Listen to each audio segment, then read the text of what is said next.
Welcome to the Wife Stories YouTube channel. New video every day, and don't forget to subscribe. Here we go. I noticed the petals first. Pink, delicate, scattered across the living room floor. Soft confetti that shouldn't have been there in the middle of a Tuesday afternoon. A silent punch to my face. No one swung a fist at me, but I felt every bit of that impact in my chest. I just stood in the doorway, briefcase in hand, my throat tight, my pulse drumming in my ears. She was expecting flowers, yes, but not from me. I remember thinking, I never gave her petals. If I'd brought roses, I would have left them in the vase, upright, elegant, for her to admire. But these were strewn in a random, suggestive path, leading deeper into the house. No single card, no obvious note. They were simply there, a secret message that she understood. A day earlier, my son, our 7-year-old boy, had come home chattering about how, in class, he told his teacher he had 2 dads. He said it like it was the most normal thing in the world. One dad who's cool, and another dad who buys our food. The teacher laughed, apparently not catching on. I didn't laugh. I just swallowed an odd mixture of pride and fear, not wanting to upset him in front of everyone.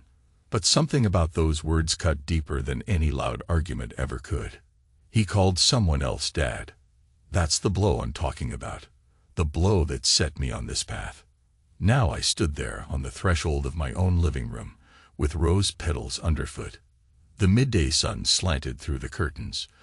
Dust motes drifted in the beam of light, scattering golden flecks onto the floor. I could smell something sweet in the air, maybe scented candles or her perfume that was heavier than usual.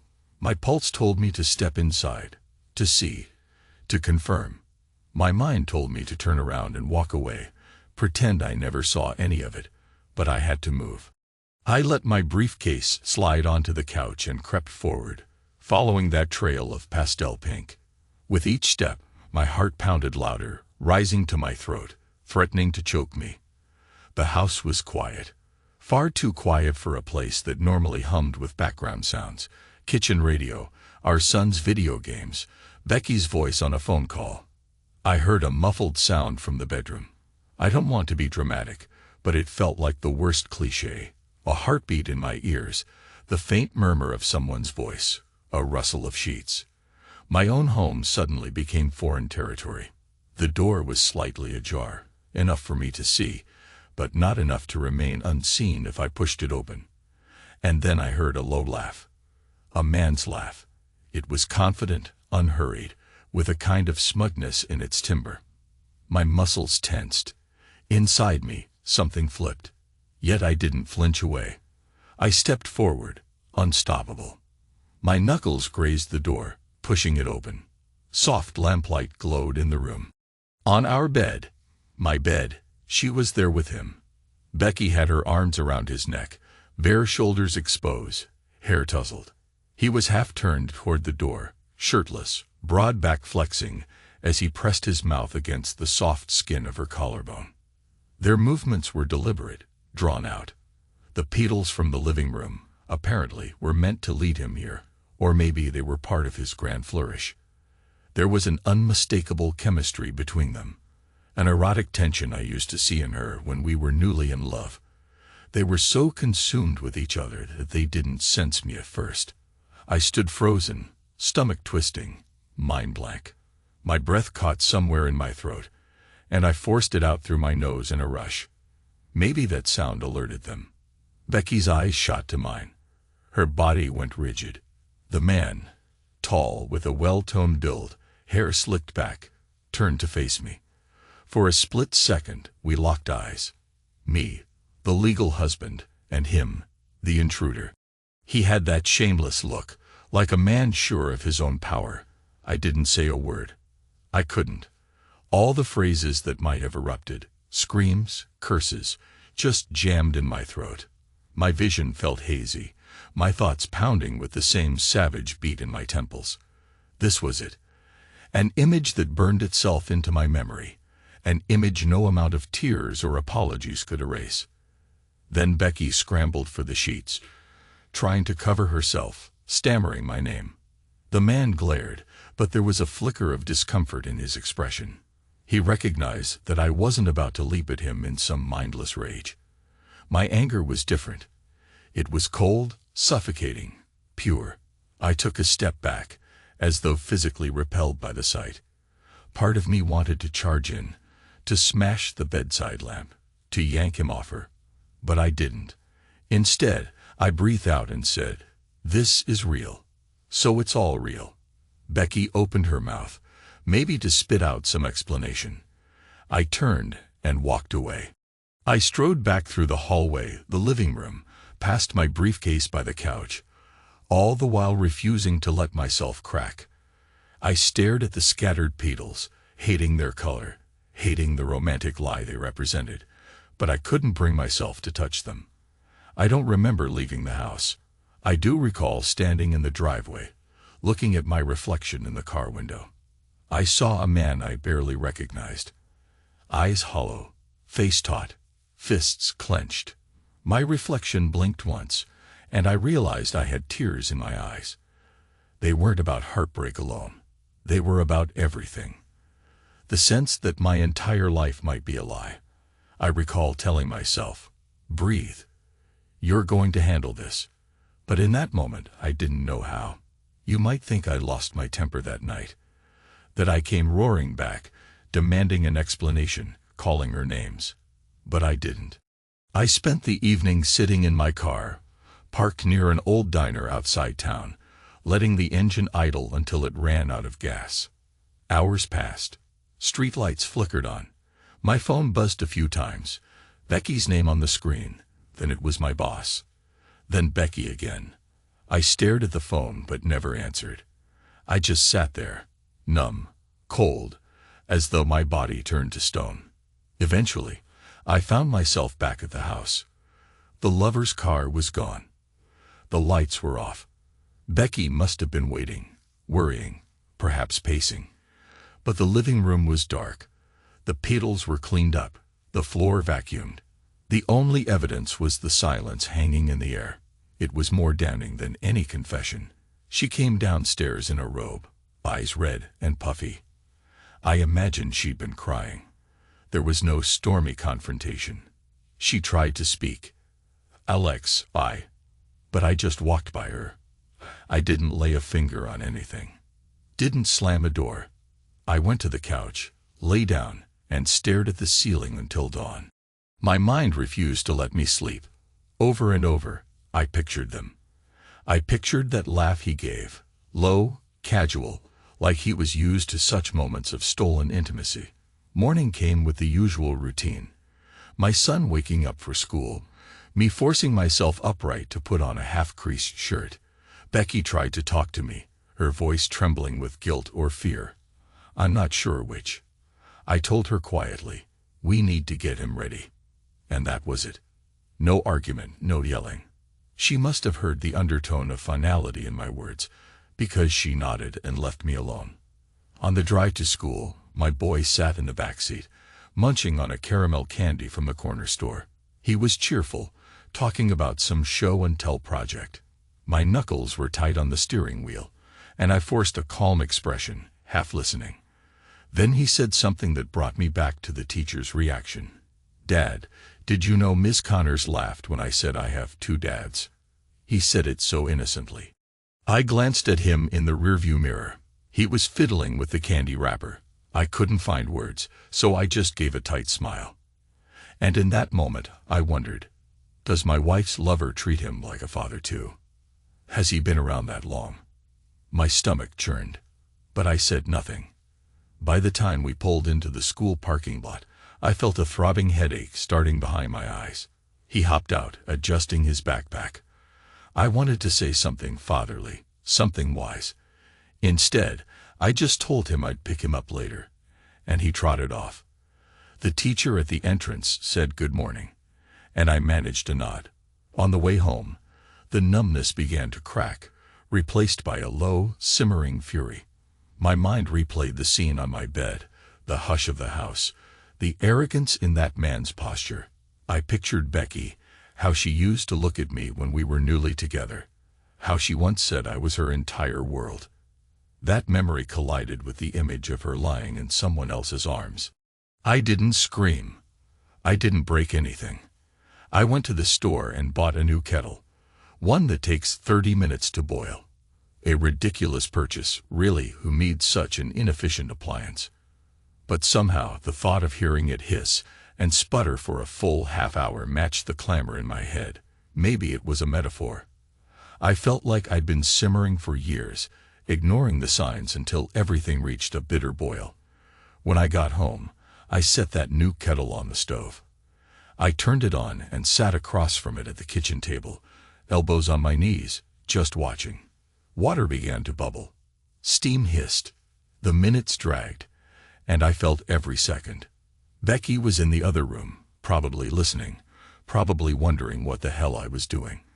I didn't invite her in. I didn't speak.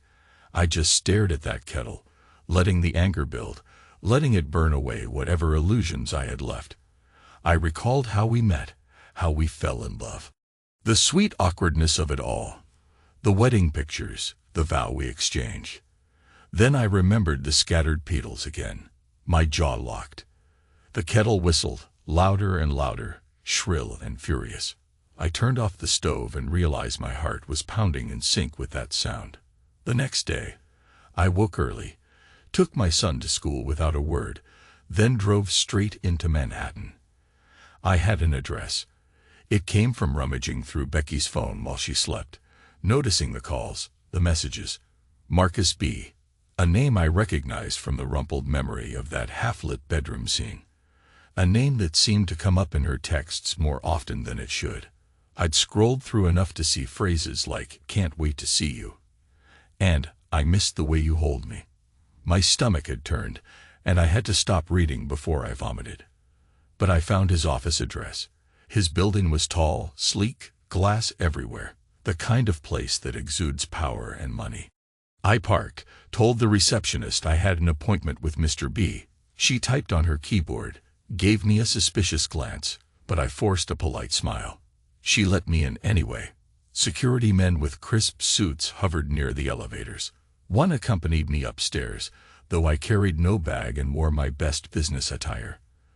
The corridor had plush carpet, a line of office doors, each more imposing than the last. I could hear phone calls, deals being made, distant laughter from behind closed doors. When I stepped out, a young assistant, she must have been a secretary, gave me a polite greeting, asked for my name. "Alex Foster," I said. "Here to see Mr. B." She was about to say something when I spotted him through the glass wall of a corner office. Marcus B., the man, Becky's lover. He was leaning over a desk, engaged in a conversation with two other suits. He wore an expensive watch, a tailored jacket, every hair styled. He looked so sure of himself, so at home in his kingdom. The assistant tried to offer me water, but I stepped around her and walked straight into that office, ignoring the startled faces of the men inside. My eyes locked on him. I gave a tight, almost civil smile, then turned to each person in the room. "Gentlemen," I said, shaking hands. I introduced myself in a careful, methodical tone, ignoring the confusion in their eyes. Finally, I stood before Marcus. Everyone in the room could sense the tension, but none of them could define it. He was forced to extend his hand to me, if only out of courtesy. I looked at it, then turned away. I refused to shake. A flicker of shame or anger passed over his features. There was a pause, heavy and charged. Then I spoke calmly. "We should talk. Alone." The two other men exchanged glances and started to protest, but Marcus nodded sharply. They left in awkward confusion, glancing over their shoulders on the way out. The second the door clicked shut, he made a move to speak. Maybe to justify himself, maybe to taunt me. I didn't give him that chance. I set a single document on his polished desk. It wasn't a threat. It was re-registration paperwork, an official notice of what I planned to do with certain assets that Becky and I co-owned. Specifically, the house we live in, and some other property I'd inherited from my grandfather. "This is between me and you," I said quietly. My voice trembled, but I kept it low. Not the police. Not the tabloids. Not your business partners. I'm here to rewrite a few things. He stared down at the papers, the significance dawning on him. If I shifted certain assets, the house's mortgage, our finances, a lot of Becky's security would be put at risk. Possibly even his own, if he was planning to move forward with her and thought he might tap into my resources. He realized that what I'd brought wasn't blackmail. It was an ultimatum. He attempted to put on a confident smirk, but I could see the flicker of panic in his eyes, the same panic a cornered dog might show. "What is this?" he asked. I exhaled. "It's re-registration. I'm taking my name off some documents. I'm leaving everything that ties me to you and her in ways that matter financially. You can have your illusions if you want, but there'll be no coming back. She's free to follow you. Or not." He looked at the paperwork again, reading the crisp print. I stood there, arms at my sides, heart pounding in my chest. Part of me wanted to punch him. Another part of me was too exhausted to bother. "Are you threatening me?" he muttered. "No. Threats usually involve me demanding something. I'm done demanding. This is simply how it's going to be." A moment of silence. We stared at each other. I thought he might lunge, or call security, or do something dramatic. But all he did was watch me with that same cornered expression. Then I turned, opened the door, and left. On my way out, I gave a polite nod to his stunned assistant, ignoring the security guys glaring at me from across the hallway. When I got home, Becky was there, perched on the couch as though she'd been waiting all morning. She had tears in her eyes, but they weren't falling. Her face looked pale, and her hair was pinned back in a messy bun. She glanced at me, silently asking for a chance to speak. I stood by the front door, the same door where I'd found scattered petals the day before. I saw that she had cleaned obsessively, counters wiped, floors mopped, furniture polished. That entire moment felt sterile, like a stage set after a tragedy. "Where were you?" she asked. Her voice shook slightly. I let the question hang. Then I walked to the bedroom, grabbed a suitcase, and began packing. I wasn't packing her things. I was packing my own. That's what I needed to do, to remove myself from a place that no longer felt like home. She followed me, hands trembling, trying to stop me. "Alex, talk to me. Please. We can fix this. You can't just walk out. We have a son, a life." I still want to talk. I zipped the suitcase and turned to face her. I spoke quietly, as though the fight was drained out of me. "Talk about what, Becky?"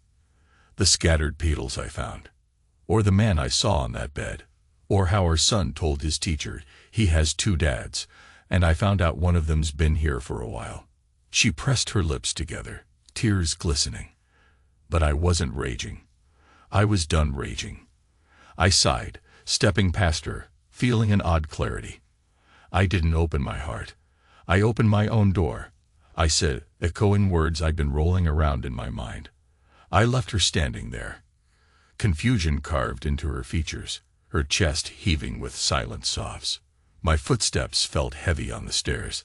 I loaded my suitcase into the trunk of my car.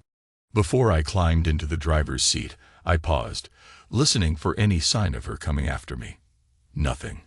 She must have sunk to the floor inside. As the engine started, I realized my hands were still shaking. The day was bright and clear, mocking the chaos inside my mind. I exhaled, pressed the accelerator, and guided the car down the driveway. This was the same route I took every day to work, to the grocery store, to pick up my son from school. But now it felt like a road away from everything I'd known.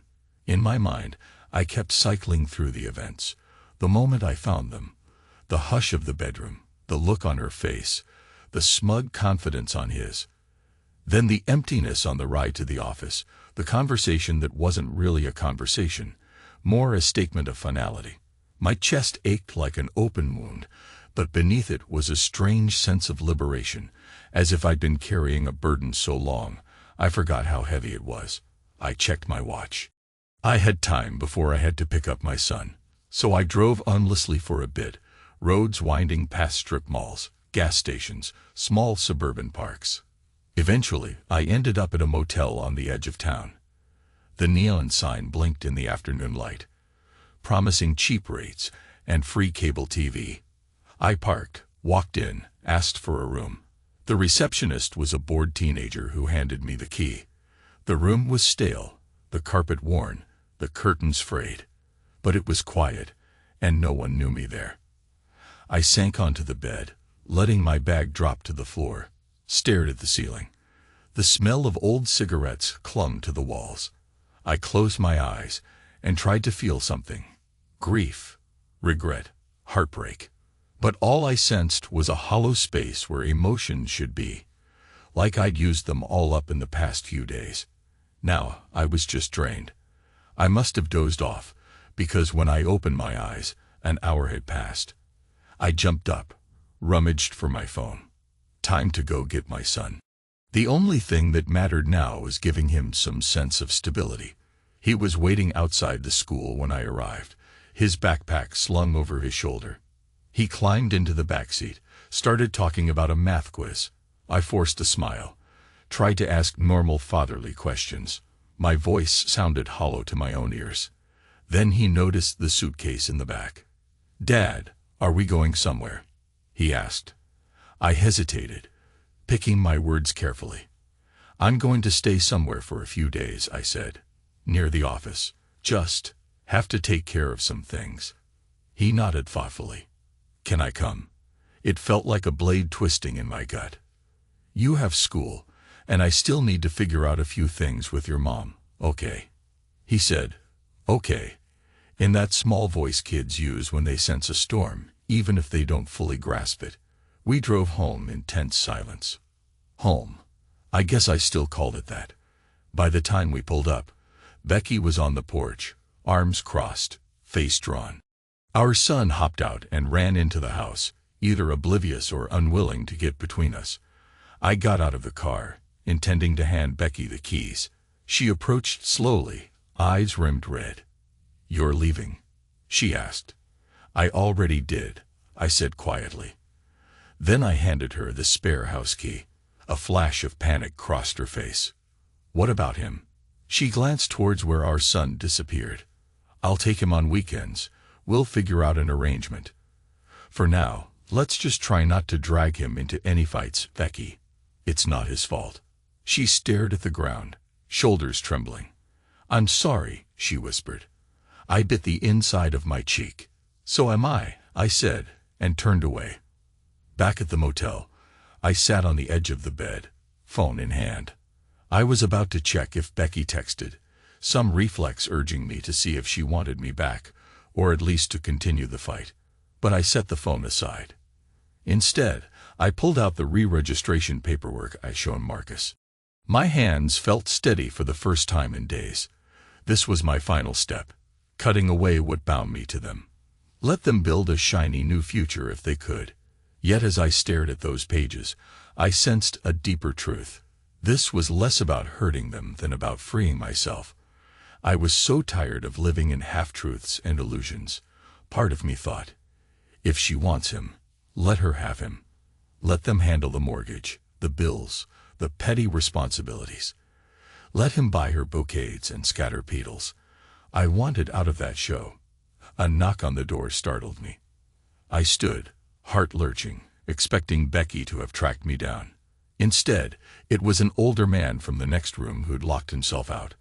I let him use my phone to call the front desk, tried to make polite conversation. He looked me up and down, probably wondering why a man in a suit was staying in a dingy motel. I had no energy to explain. Once he left, I sat back down, my reflection caught in the grimy mirror above the dresser. I looked older than I remembered. The lines around my eyes seemed deeper. My hair had more gray than I realized. This is what heartbreak does, I thought. It accelerates the clock. For a long time, I just stared at my hands. I thought about my son, about how to protect him from this swirling mess. Part of me wanted to walk right back into that house, scoop him up, and never let him see Becky or that man again. But I knew that was impossible. I had to tread carefully for his sake. I considered calling my father. He never offered me much emotional support, but at least he might supply some blunt advice. But I couldn't bring myself to do it. My father's brand of tough love was something I couldn't handle tonight. So I lay down on the stiff bedspread, arms folded under my head, and let the hum of traffic outside lull me into a restless sleep. Morning found me drained but determined. I had an early appointment at the bank, finalizing some changes that took away any joint ownership Becky and I shared on certain accounts. Was it vindictive? Maybe. But it was also practical. She'd betrayed my trust, and I couldn't leave myself vulnerable. By midday, I felt I'd taken every step needed for the immediate future. I sat alone in my car, lunch untouched beside me, and realized I was supposed to be at the office, responding to emails, doing my job. But how could I focus on spreadsheets or financial reports when my personal life was in shambles? I checked my phone. 4 missed calls from Becky, a few messages from my boss. I read Becky's texts. They were short, desperate. Please, Alex, let me explain. We need to talk about our son. I made a mistake. I'm sorry. A mistake, I thought. Like forgetting an anniversary or losing car keys. Except it wasn't a single slip. It was a whole labyrinth of lies, culminating in that day I found them on our bed. The memory flared again, tightening my throat. Still, our son was part of this. I couldn't just vanish. So I replied with a message that said, I'll pick him up from school today. Let's keep things normal for him. That was all. When I arrived, he was already waiting outside. He had that same nervous question in his eyes. Dad, are you coming home now? I forced a small smile, resting a hand on his shoulder. Not tonight. We'll figure something out soon. He nodded, looking disappointed. There's nothing like seeing your kid stare up at you with that kind of uncertainty. It gutted me. We climbed into the car, and I drove us to a burger place, trying to cheer him up with fries and a milkshake. He ate without much enthusiasm. Usually, he'd be thrilled. Now he just picked at the food, glancing at me occasionally. Eventually, he said, Mom's been crying a lot. I swallowed. I know, I said quietly. Sometimes grown-ups go through things that make us sad. He twirled a fry in ketchup. Are you and Mom mad at each other? Is it because I said I had 2 dads? My chest constricted. No, buddy, I said, reaching across the table to squeeze his hand. That's not your fault at all. It's between me and Mom. It's grown-up stuff. He frowned, as though he didn't fully believe me, but he didn't push. I couldn't blame him. Even to my own ears, it sounded like a flimsy half-truth. After dinner, I dropped him off at the house. Becky was waiting at the door. She opened it, gave me an imploring look, but I stayed in the car. Our son hurried inside, and she stepped onto the porch, arms folded over herself as if cold. I rolled down the window. She started to speak, but I cut her off gently. Call me if you need me for something with him. Otherwise, I'll be in touch. She stood there, silent, as I drove away. That night, lying on the motel bed, I couldn't sleep.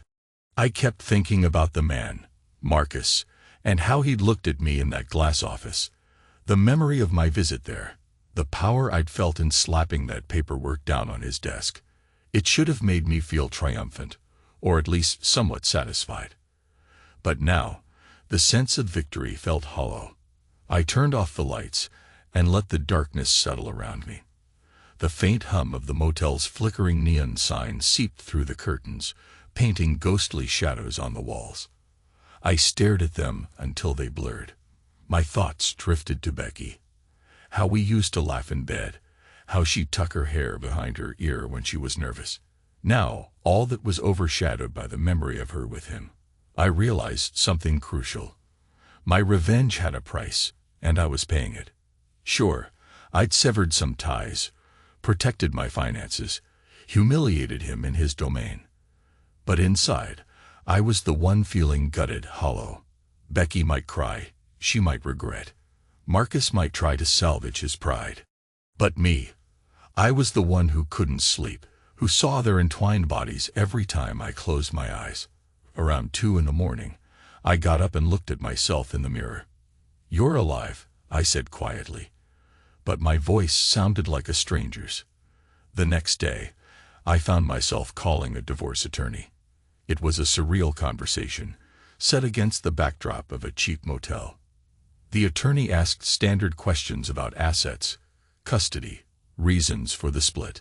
My answers came out in a monotone, as though I were reciting lines I'd memorized, not describing my real life. By the time I hung up, I felt both relieved and terrified. I managed to squeeze in some work calls, tried to pretend everything was normal.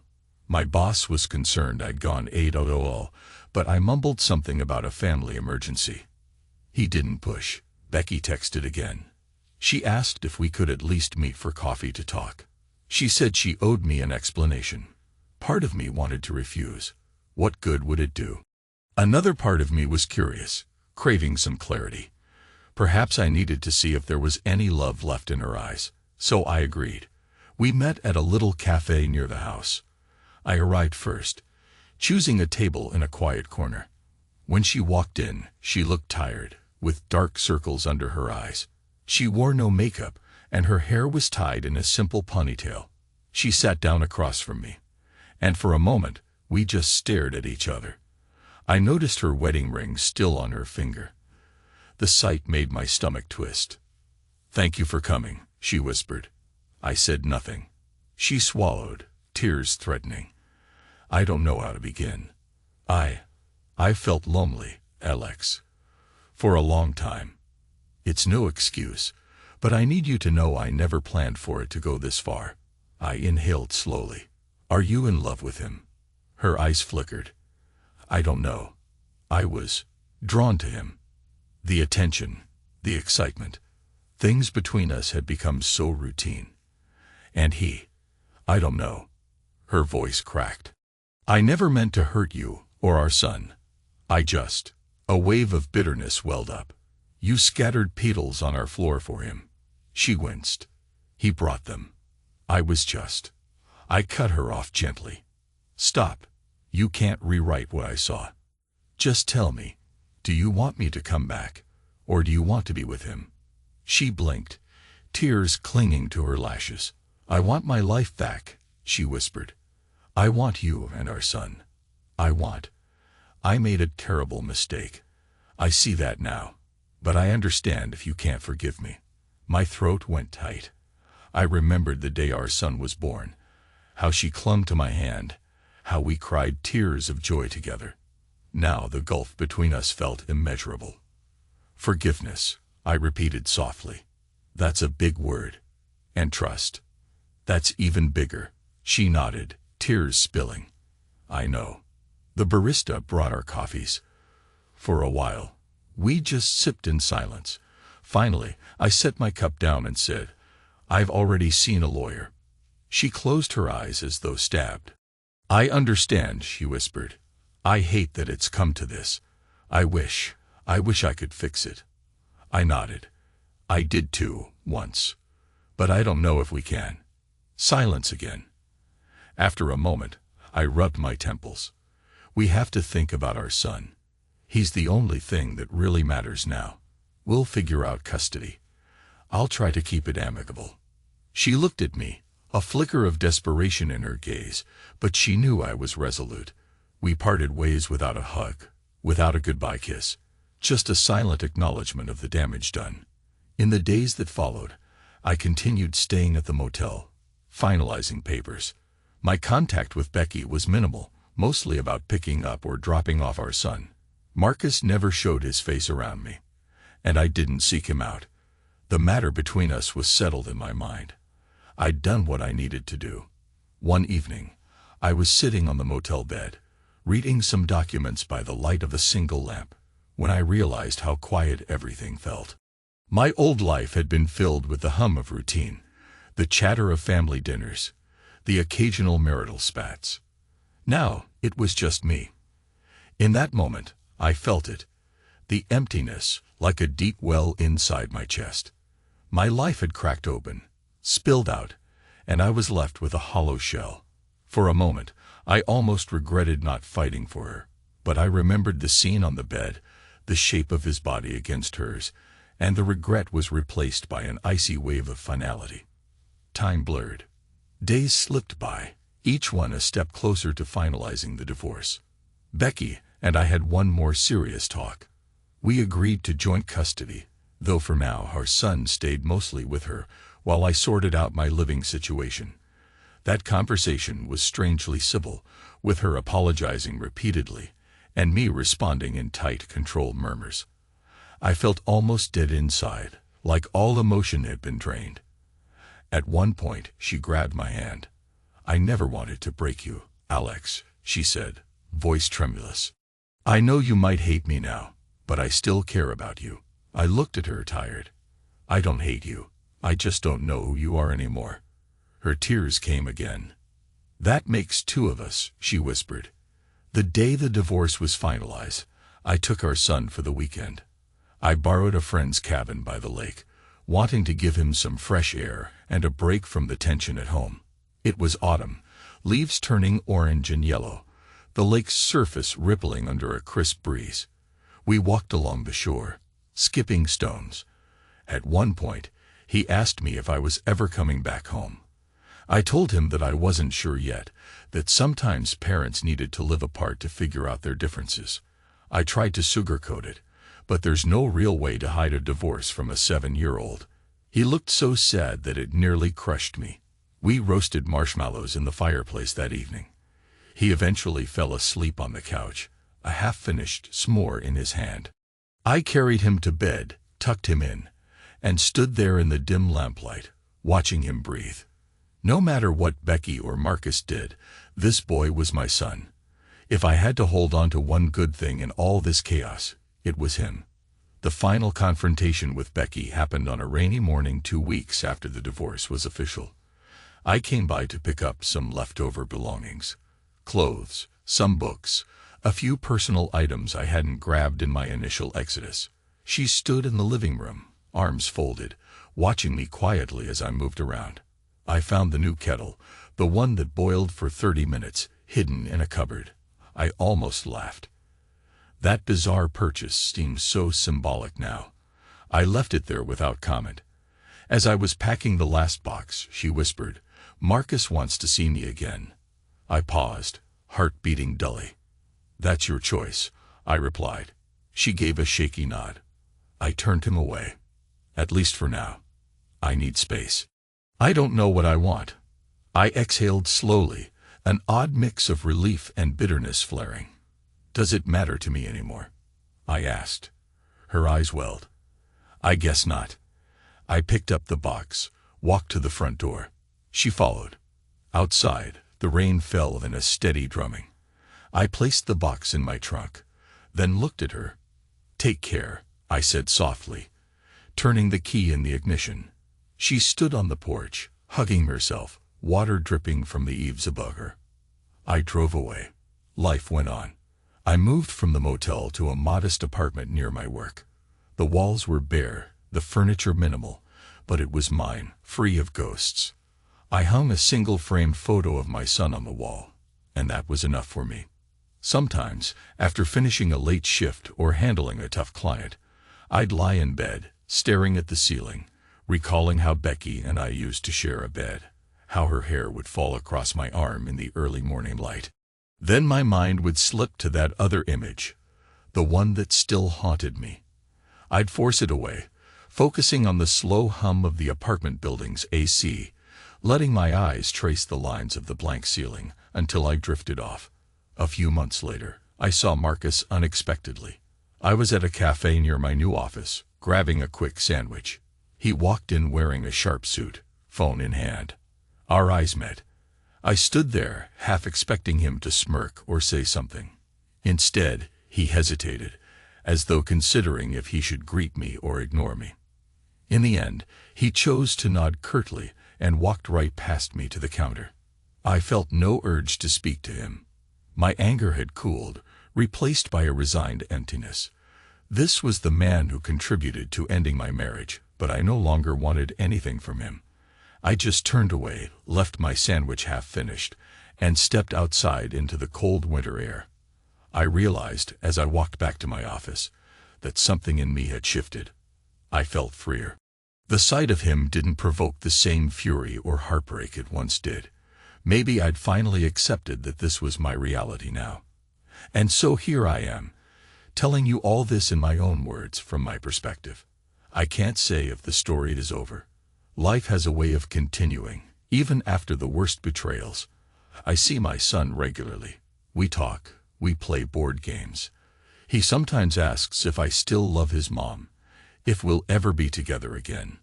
My answers are gentle, uncertain, because I don't want to lie to him. Becky and I remain civil for the sake of our son. She's tried to apologize more than once, but I don't have the energy to rehash it. I think she's searching for redemption, maybe. I think about that new kettle sometimes, how I sat listening to it boil away, the hiss and screech growing louder, drowning out everything else. That's what I felt for years, only I never acknowledged it. It's too late now to fix what's broken. I've learned that some damages can't be repaired, no matter how sorry we feel. But I also learned that walking away can be a form of survival. People ask if I'm lonely in my apartment. Maybe I am. I eat takeout most nights, watch random news channels until I doze off, occasionally read a novel on the weekends. But there's a strange kind of peace in this solitude. I can hear my own thoughts. And I no longer wake in the morning wondering what secret my wife is hiding, or why everything feels off.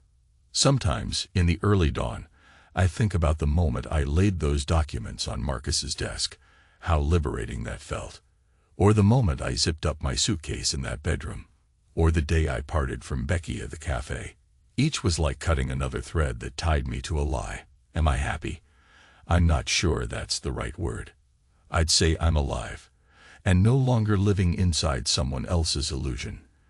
That's enough for now. When I look back, the memory of those rose petals still stings. It was such a simple, romantic gesture, meant for someone else in my own home. But I think that's what betrayal is, in the end. A set of small, intimate gestures that become symbols of everything you've lost. I don't regret leaving. I regret that it came to this. I regret that my son's sense of family has been fractured. But from the moment I saw her in another man's arms, I knew there was no going back. And if I'm honest, maybe a part of me had left the marriage even before that day, letting the kettle of our problems simmer too long, ignoring the signs until it boiled over. Maybe that's what it means to be a man who's been betrayed. You hold the pieces of your life in your hands. Some you take with you, some you throw away. And as you walk forward, step by step, you feel both lighter and more burdened at the same time. Lighter, because you've shed the lie. More burdened, because you carry the scar of knowing it was there all along. I've paid the price. But in the quiet of my new apartment, sometimes I can breathe without that crushing weight on my chest. That's the only solace I can find. I survived. I'm free. Even if this freedom feels like an echo of what I once believed life should be, it's real. It's mine. So I let the final illusions slip away, like petals drifting off a dying rose. And I move on. If there's any comfort in this, it's that I no longer have to wonder who I am. I'm the man who discovered the truth, demanded nothing, and walked out. I didn't open my heart to her again. I opened the door for myself. And for the first time in a long time, I can say with absolute certainty that what's left of me is real, honest, and capable of living on my own terms. And maybe, just maybe, that's enough.